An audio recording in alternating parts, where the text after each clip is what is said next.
Good morning, all students. Now we are going to conduct our next lecture of control system and PLC.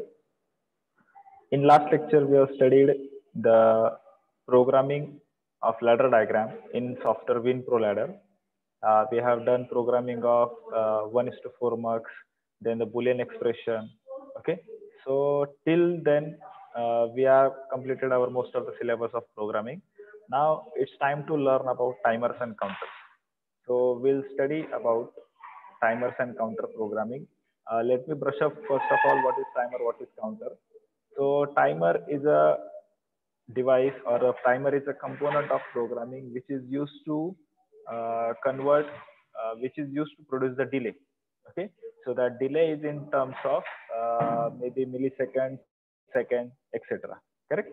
So timers are the separate and counters are the separate.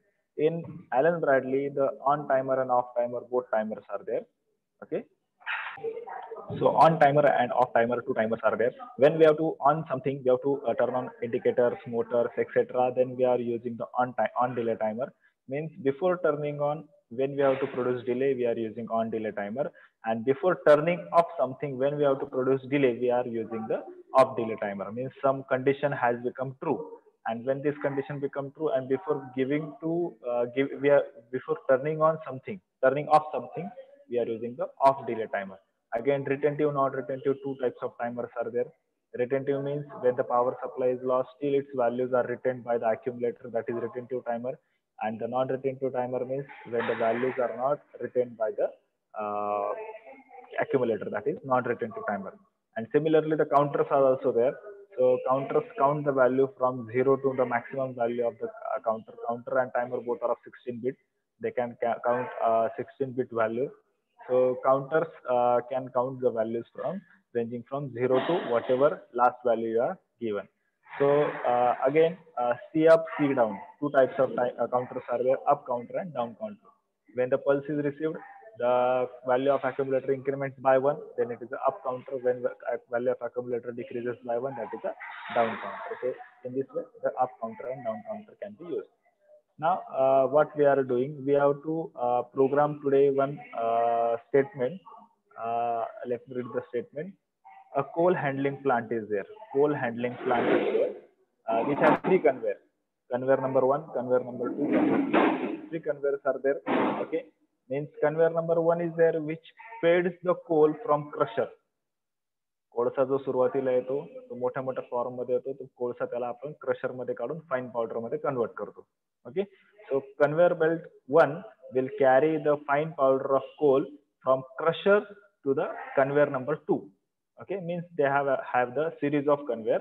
Crusher 1 कडून येणार, तो conveyor long conveyor असेल जो plant मध्ये त्याला घेऊन येणार, मग तो कन्वेयर त्या क्रशर मधून फाईन पावडर कार्बनची घेऊन येणार. Okay, then conveyor C2 is your mid belt. म्हणजे जो काही कन्वेयर 1 चं जे काही आउटपुट त्याला मिळेल त्याच्यावर जे पडेल तो कन्वेयर त्याला कन्वेयर नंबर 3 पर्यंत घेऊन जाईल. आणि conveyor 3 will push that coal into the bunker, म्हणजे कुठेतरी तो एका गोडाऊन मध्ये त्याला स्टोअर करणार. Okay, so 3 conveyors are there, but 3 conveyors are not turn on at a time. तर समजा कन्सिडर करा की क्रशर पासून जो मिड बेल्ट आहे तो 1 किलोमीटर लांब आहे, बरोबर. मग जो क्रशर पासून जो काही कोल त्याच्यावर पडेल तो मिड बेल्ट पर्यंत घेऊन जाण्यासाठी एक ठराविक वेळ लागेल, बरोबर. काही सेकंड्स मध्ये असेल, काही मिनिट्स मध्ये असेल. सो ऑब्व्हियसली ज्या वेळेस आपण कन्वेयर बेल्ट नंबर 1 स्टार्ट करू त्यावेळेसच 2 स्टार्ट झाला पाहिजे का 3 झाला पाहिजे की काही ठराविक वेळेनंतर स्टार्ट झाला पाहिजे. ठीक आहे, मग आपण याच्याकडे जाण्याच्या आधी पहिले आपण काही स्टेटमेंट्स वाचू, त्या स्टेटमेंट नुसार आपल्याला प्रोग्राम करायचा आहे. So C1 and C2 will be on Wien C3 is on. म्हणजे बघा, कन्वेयर बेल्ट नंबर 3 जो बंकरकडे तुमचा कोल घेऊन जाणार आहे, कोळसा घेऊन जाणार आहे, तो जर ऑन असेल तरच 1 आणि 2 ऑन असला पाहिजे. तरच 1 आणि 2 ऑन असला पाहिजे. म्हणजेच काय की कोळसा क्रशर पासून आला म्हणजे तो 1 वरून 2 वर जाणार, 2 वरून 3 वर जाणार. पण 3 जर ऑफ असेल तर कोळसा त्याच्यावर पडत राहील, तो काही पुढे बंकर पर्यंत जाणार नाही. It will not go to the bunker. So obviously when 3 is on then and 1 and 2 can be on. म्हणजे ही कंडिशन झाली की 3 ऑन असेल तरच 1 आणि 2 ऑन असला पाहिजे. Second statement is C1 will be on only when C2 and C3 are on. बरोबर, म्हणजे C3 ऑन असेल तर C1 C2 ऑन होईल. पण C1 कधी ऑन असेल ज्यावेळेस पहिले दोन्ही पण चालू असतील. म्हणजे C1 हा दोघांवर डिपेंड आहे, C2 आणि C3 दोघांवर. C2 कधी ऑन होईल? The third statement is C2 is on Wien C3 is on. C3 जर ऑन असेल तरच C2 ऑन असेल. म्हणजे बघा स्टार्टिंग सिक्वेन्स काय झाला, पहिले C3 ऑन होणार, त्याच्यानंतर C2 ऑन होणार, त्याच्यानंतर C1 ऑन होणार. C1 ऑन, तुम्ही C1 चं बटन जरी प्रेस केलं आणि C3 किंवा C2 दोघांपैकी एक जरी ऑफ असेल तर C1 कन्व्हेयर बेल्ट चालू होणार नाही. हा त्याला टर्निंग ऑन सिक्वेन्स. आता टर्निंग ऑन सिक्वेन्स काय, की टर्निंग ऑफ करताना C1 and C2 trip Wien C3 trip. म्हणजे C3 बंद जरी केला, फक्त C3 बंद केला तर दोन्ही बंद झाले पाहिजे, बरोबर. Then again C1 trips when C2 trips but C3 on. म्हणजे बघा की C2 वरचा जो कोळसा आहे तो बंकर कडे नेणाऱ्या कन्व्हेयर बेल्टवर टाकलाय. C2 बंद केला तर C3 ला फरक पडला पाहिजे नाही, कारण की जो काही थोडाफार कोळसा त्याच्यावर उरलेला असेल तो पुढे एंड पर्यंत गेला पाहिजे, बरोबर. So when C1 trips C2 trips but C3 does not trip. म्हणजे C1 ट्रिप कधी होईल, ज्यावेळेस C2 होईल, पण C3 ला फरक त्याचा पडणार नाही. आणि C1 trips when C2 and C3 both trips. म्हणजे टर्निंग ऑन सिक्वेन्स जसा आहे की C3 पहिले चालू होणार, मग C2 मग C1, तसंच टर्निंग ऑफ सिक्वेन्स आहे की C3 बंद झाला तर सगळे बंद होणार, C2 बंद झाला तर C1 बंद होणार, C3 नाही. आणि थर्ड आहे C1 जर ट्रिप झाला तर C2 आणि C3 ला फरक पडणार नाही, ते ऑन राहू शकतात. म्हणजे हायेस्ट प्रायोरिटी C3 आहे, सेकंड प्रायोरिटी C2 आहे आणि लोवेस्ट प्रायोरिटी आहे C1. Okay, so these three statements are there. Let us do the programming now. Let us share the screen.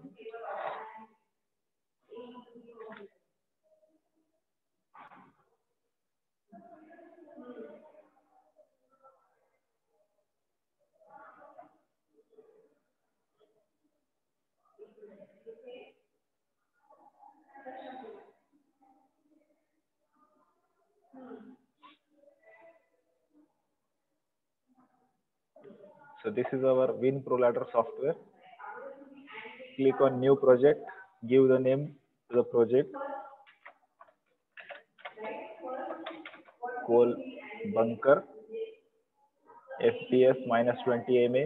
This is our name of the file. The controller we are using, PLC controller.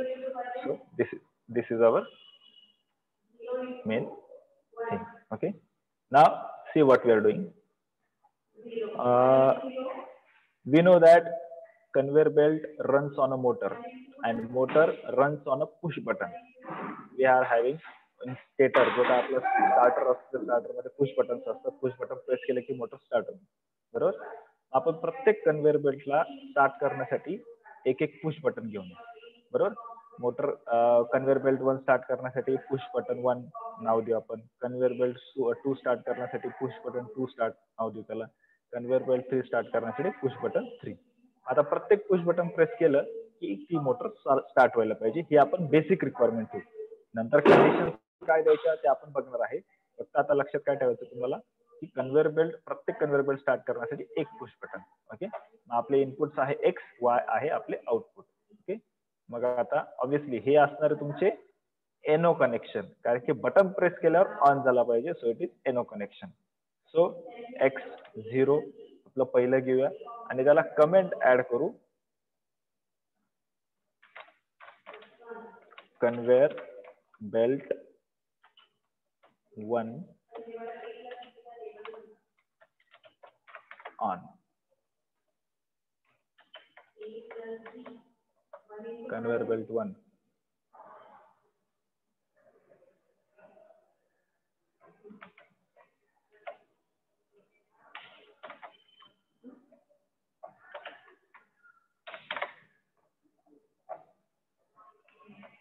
Okay, see now,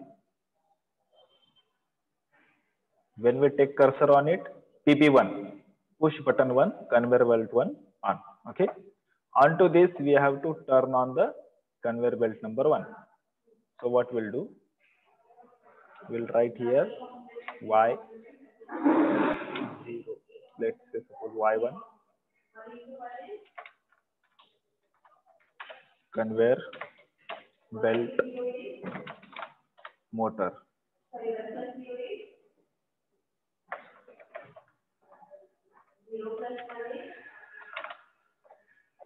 And here we'll write C1.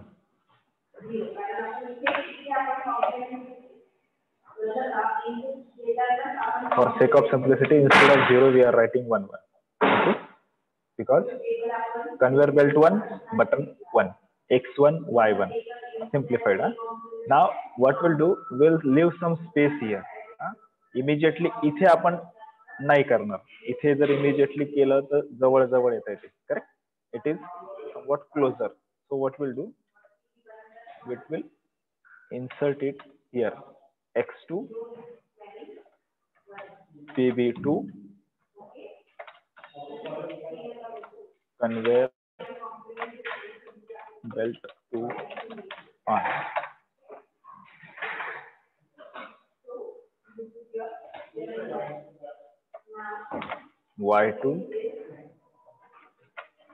Y2 आहे conveyor belt 2.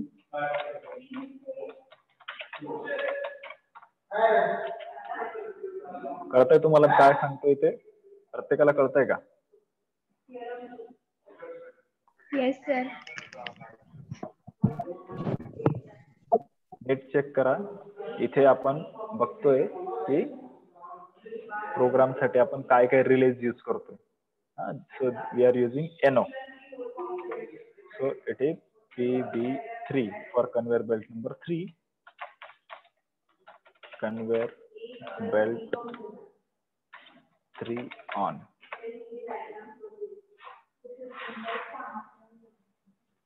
So it is Y3. C3.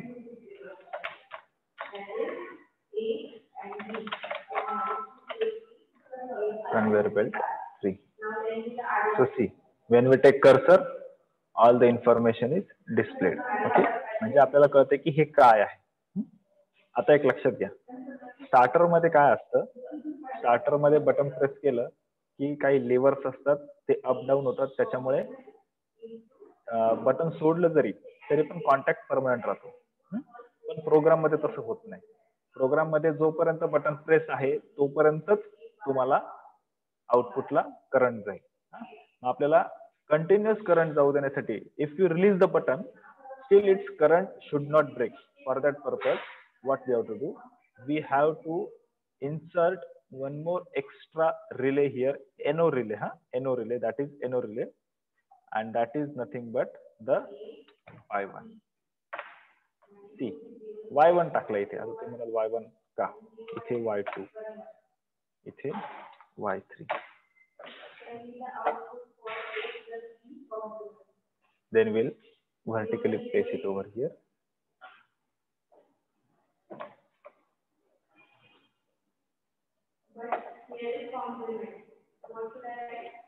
See, this is called as a latching of program. Latching program. See what is happening. See my arrow cursor. When X1 is pressed, this current will go through X1 and Y1 will be on. Getting? Y1 turns on. As soon as Y1 turns on, this Y1, which is the input, it becomes NFC, functionally closed. So current starts going through Y1 input relay to the Y1 output coil, through this Y1 to Y1. If we release X1, हा X1 push button आहे, तो आपण release जरी केला तरी पण यातून continuous current जाणार. सी, आता मी प्रोग्राम करून दाखवतो. रन करून बघू. आपला प्रोग्राम कंप्लीट नाही झाला. विल स्टिल चेक इट कसा रन होईल तो. So it is run PLC now. Getting? Now see, this has become red. This is ground. See what I am doing. I am turning it on. See, as soon as I turn it on, this X1, Y1 becomes red, and this Y1 also becomes red. Means this becomes FC. Now see, I am turning it off. Now you can see this. Your X1 is off. Still, y1 is on. Immediately reply me, are you getting this? y1 का latch मध्ये use केला ते कळलं का? Yes, sir. पटकन सांगा. Yes, sir. This is called as a latch programming. x1 जर इथे y1 नसतं तर काय झालं असतं, x1 हा पुश बटन आहे, स्टार्टर मधला पुश बटन आहे. जर आपण तो पुश बटन सोडला तर मोटर बंद पडण्याची शक्यता आहे, पण तसं होऊ द्यायचं नसतं. तिथे टॉगल स्विच नाहीये, आपल्या घरातलं लाईट सारखं बटन नाहीये की ते प्रेस करून ठेवलं तर ते ऑनच राहील. आपण काय करतोय की बटन रिलीज जरी केलं, स्टार्टर मोटरचं स्टार्टरला पुश बटन असतं, टॉगल स्विच नसतं. So when we release this x1, because y1 is on, your motor still remains on. ओके, बघा त्याला आपल्याला फोर्सफुली ऑफ करावं लागतं. So see again, this is your initial condition. When you press the push button number 1, हे x1 press केल्या केल्या y1 on होतोय. y1 ऑन झाल्यामुळे हा NOFC होतोय, correct. So after that if I release this push button release जरी केलं तरी पण बघा y1 मुळे तुमचा कन्व्हेअर बेल्ट ऑन राहतो आहे कंटिन्युअसली. मग आता याला ऑफ करायला सोल्युशन काय? याला ऑफ करायवर सोल्युशन काढावं लागतंय. हा जो प्रोग्राम मी तुम्हाला दाखवतोय, हा प्रोग्राम आपल्याला पुढे हे लॉजिक कंटिन्युअस वापरायचं म्हणून मी डिटेलमध्ये सांगतो. स्टॉप PLC करूया थोड्या वेळ, एंड सिम्युलेशन करूया. मग आता जसं आपल्या स्टार्टरला ऑन करण्यासाठी एक सेपरेट पुश बटन असतं, ऑफ करण्यासाठी सेपरेट पुश बटन असतं, तसं इथे पण लॅच केल्यामुळे ऑफ करण्यासाठी सेपरेट पुश बटन द्यावं लागेल. पण ते बटन प्रेस केल्यावर तुमची मोटर ही ऑफ झाली पाहिजे. म्हणजे तुम्ही स्विचला 1 दिलं तर आउटपुटला 0 आलं पाहिजे. So obviously it is a NC relay. तो काय NC relay. So it becomes now X4, कारण की X1, X2, X3 यूज झाले म्हणून आपण X4 वापरणार. इट बिकम्स PB4 आणि कन्व्हेयर बेल्ट 1 ऑफ, त्याला नाव दिलं ऑफ. बघा इथे प्लेस झाला PB5, sorry X5, PB5, conveyor belt 2 off. Here also X6, PB6, conveyor belt 3 off. Now see.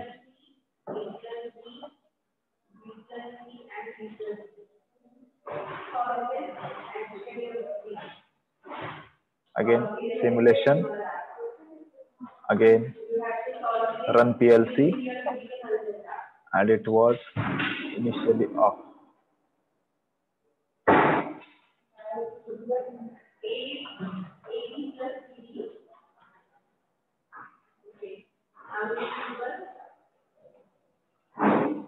See, this is our initial condition.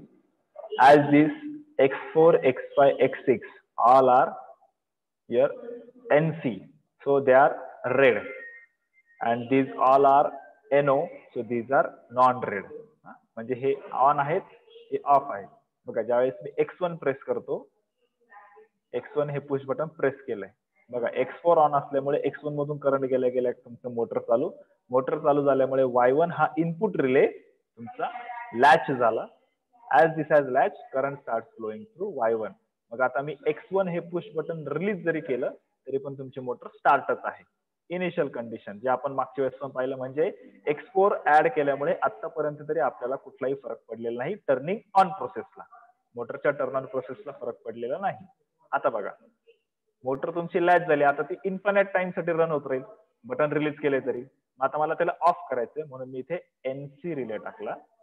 See this NC relay, when I turn it on, म्हणजे NC relay ज्यावेळेस मी press करेल, X4 press करेल, त्यावेळेस तुमची motor of होते.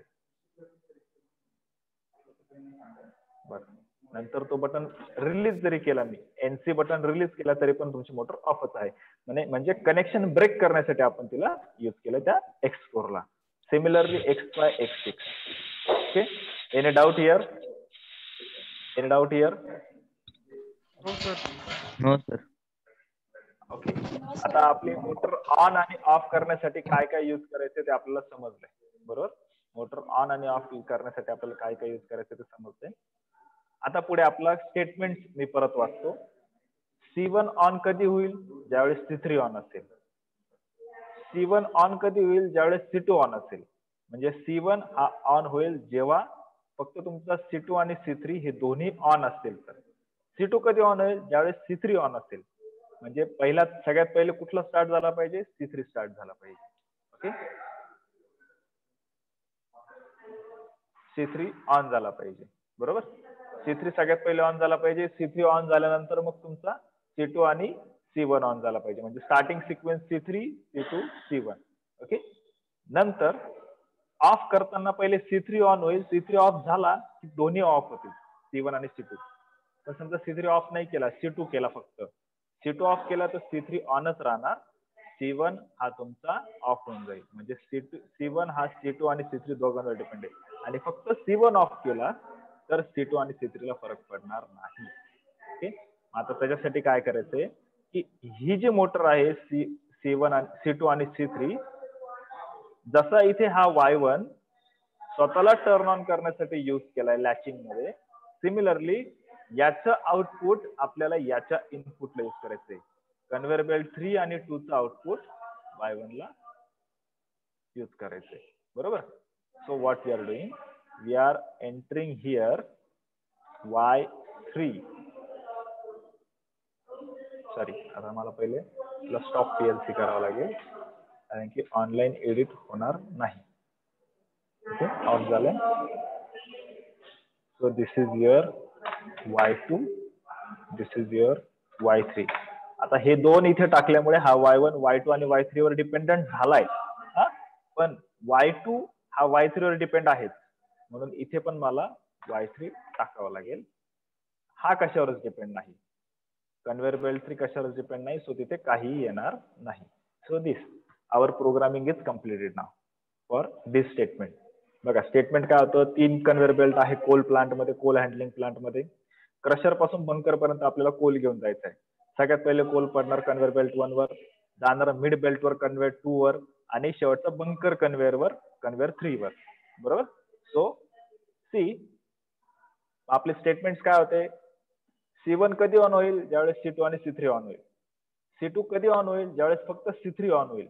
म्हणजे C3 on झाला तरच C1, C2 ऑन होऊ शकतो. आणि ऑफ करण्याची प्रोसेस काय होती, जर C3 ऑफ झाला तर दोन्ही पण बंद होणार, बरोबर? आणि C2 ऑफ झाला तर फक्त C1 बंद होईल, C3 ला फरक पडणार नाही.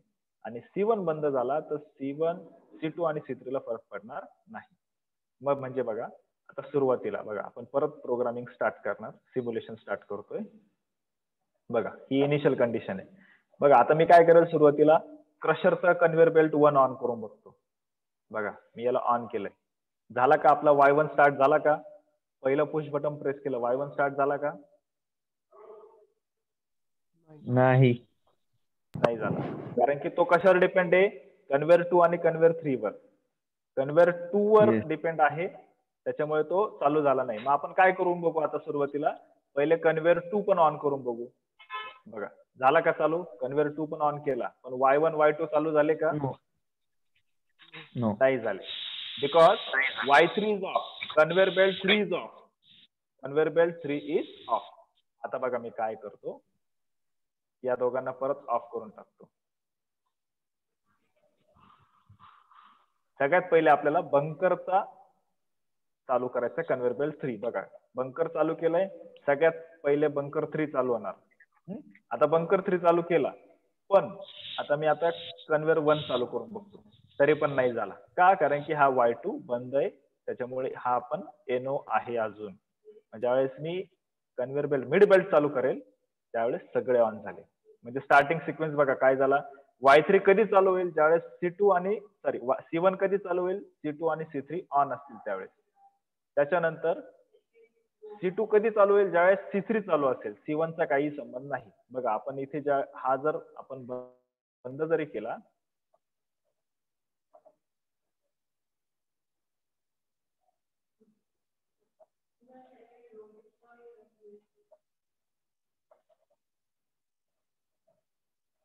ओके बघा हा C2 जो होता, हा C2 कधी चालू केला आपण? ज्यावेळेस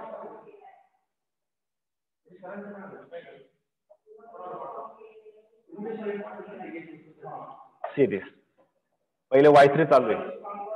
Y2 चालू करण्यापूर्वी बघा Y1 ऑफ आहे. म्हणजे ज्यावेळेस मी X2 हे बटन प्रेस करेल लगेच तुमचा Y2 चालू होतो. म्हणजे तो Y1 वर डिपेंड नाही. म्हणजे कन्व्हेयर 2 हा कन्व्हेयर वर डिपेंड 1 वर डिपेंड नाही. म्हणजे टर्निंग ऑन सिक्वेन्स पण करेक्ट आहे. आणि बघा म्हणजे पहिले Y3 चालू झाला, Y2 चालू झाला, Y1 चालू झाला. म्हणजे आपलं कन्व्हेयर 3, कन्व्हेयर 2, कन्व्हेयर 1 स्टार्ट झाला. बरोबर. आफ्टर दॅट आता आपल्याला काय करायचंय? टर्निंग ऑफ सिक्वेन्स चेक करायचंय. बघा मी आता काय करतो? कन्व्हेयर 1 ऑफ करतो. कन्व्हेयर 1 ऑफ केला. बघा Y2 Y3 ला फरक पडला का? Y2 आणि Y3 ला फरक पडलेला नाही. They are still on. Correct. म्हणजे ते बटन प्रेस केलंय तो ऑफ झालाय.